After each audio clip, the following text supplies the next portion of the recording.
Hey, folks, if you want early access to episodes as they drop, click that subscribe button, join us, and together we'll fix the broken U.S. healthcare system. We'll see you on the next one.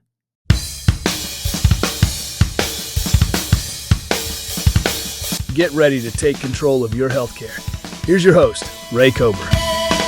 So take me back, if you would, to, just kind of ACA, the origins of ACA, because that really was a lot of uncertainty, a lot of speculation.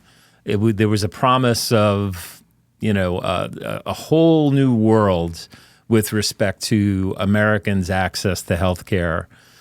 When that bill passed and became law, I'm sure you're probably one of the few people that read it. What were your initial thoughts?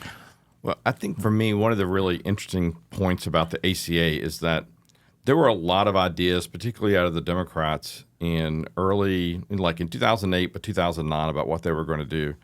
And what's interesting, and most people forget this, is that the ACA, as it was ultimately passed in the form that ultimately President Obama proposed, was actually the outgrowth of ideas that had come from the Heritage Foundation, which you don't think, like, your automatic brain is not like, wait, the Heritage Foundation gave an idea to Obama that became the ACA. But it's true, like 2 weeks before Obama announced that that was the pathway he was going to go, that was an idea on the Heritage Foundation website as a solution to healthcare reform. And for those who might not be familiar, what is the Heritage Foundation? So the Heritage Foundation is historically a conservative think tank and was responsible for, a lot of the ideas and a lot of the more conservative perspective on policy issues that a lot of Republicans would work from.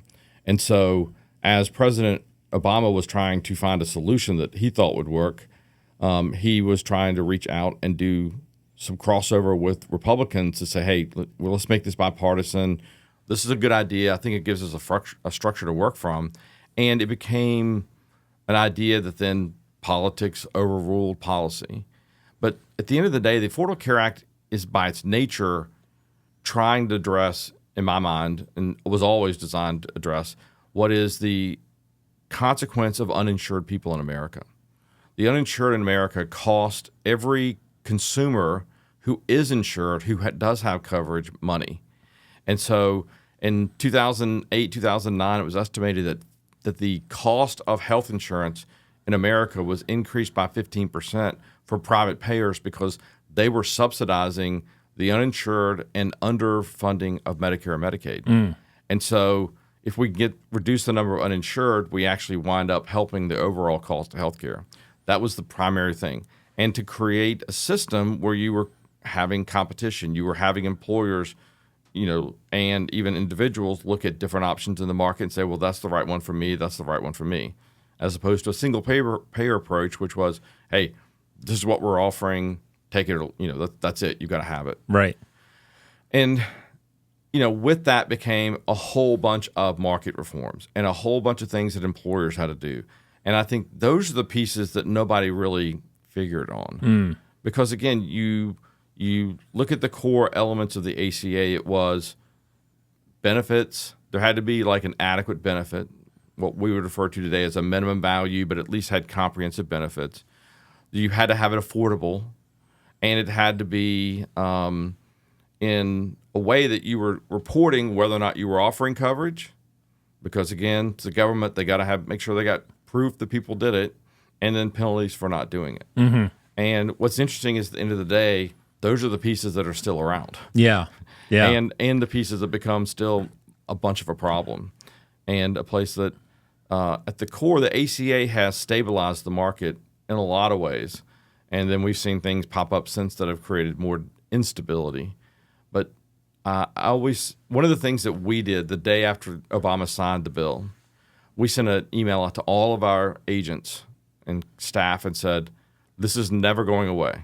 Right. You're going to hear in the market that the Supreme Court's going to do this. I mean, people are going to keep their head in the sand and never worry about this because they don't think it's a problem. It's like the simple reality is this. That bill was written by carriers, hospitals, and pharmaceutical companies. And it's going to get to the Supreme Court. And believe me, there's people on there who have vested interest in making sure those people succeed. So Right. it's never going away.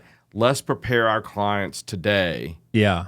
and help them today through that process, which really started our approach to compliance, which has Right. become critical at our success. So give me an idea of what type of legislation got passed regarding a PBM. Good for the consumer or bad for the consumer?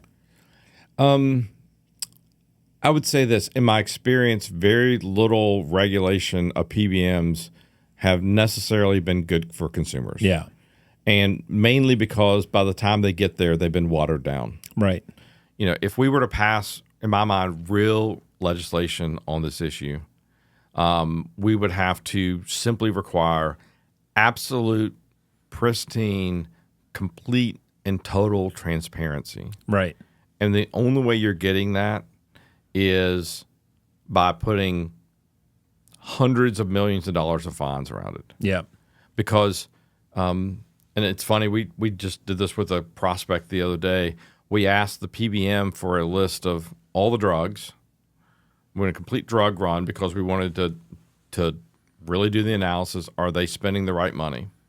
They happen to be on a spread pricing plan, and we wanted to, see all those. Immediately, they want us to sign what's called a data use agreement. So it's restricting our ability to give all the detail to any other vendor because they don't want their competitors to know what their discounts are. Right. Let's be honest, bullshit. They know what their discounts are. But they don't want us to give that to them. Okay, great. So you strip out some pieces. But the thing that we asked for that really made the PBM mad was we know what you're going to report as what was paid for this claim. We also want to know what was paid to the pharmacist for this claim. And people are like, well, isn't that the same thing? The honest answer to that question is no, it is not. No. And it's not even the difference between cost and spread pricing because, oftentimes the net cost of that claim, let's say the drug costs $27 Yep. and there's a $5 fill fee. Yep. So they were $32, right? Yep. And so you're thinking they're getting paid $32, but they might not be. They might have been paid $32, but $3 of it was withheld because they were in the middle of auditing that, and the pharmacy's got to figure out all these pieces. And PBM legislation is a great example of something where you've got the two parties on this are community pharmacists and PBMs. Mm-hmm. And it's not even all PBMs. It's like the big 3 or 5 who are making the vast majority of the money, who, by the way, are already well represented in the legislature because Blue Cross has got a lobbyist, or Anthem in this state, United, Cigna, Aetna. All those guys have already got people there. So now they're just doing something slightly different with the PBM. But I sat in meetings where, somebody's like, well, there's no way the legislature in North Carolina is ever going to pass this bill because, this is a pro-free market Republican majority. It's never going to happen. Yep. And I'm like, put my hand up. I'm like, hey, guys, I'm just going to raise the following. The states that have passed the most draconian, firm PBM legislation in America are Texas, Florida, Arkansas, and Oklahoma. All bright blue states. Oh, yeah. And they're like, I was like, this isn't like one of those political alignment things because you're arguing this is about free market and they're worried about the little guys getting stomped on by you. And if you think that's something that you're going to align all Republicans on because you're big business and you should be protected, those 4 states should be a clarion call to you about how difficult this is. Right. You look at Democratic states, they haven't passed laws as strict as those 4 states have. Yeah. I mean, you got Ken Paxton in Texas saying, hey, Texas's PBM legislation, it applies to self-funded employers, and we're going to fight anybody who argues that it doesn't, and we're going to fight preemption on it. Wow. And you're like, damn, dude, I would not have expected those words out of your mouth. And, and so this is a good example of where ERISA is creating this almost dichotomy. Yeah. And it becomes a problem because if you're a pharmacist, you're a community pharmacist somewhere in America, your life sucks because all the things you've got to do to stay ahead, just to keep the money you got in your bank account. Right. All right, that's a wrap. Hit like, follow, and subscribe, and we'll catch you next time.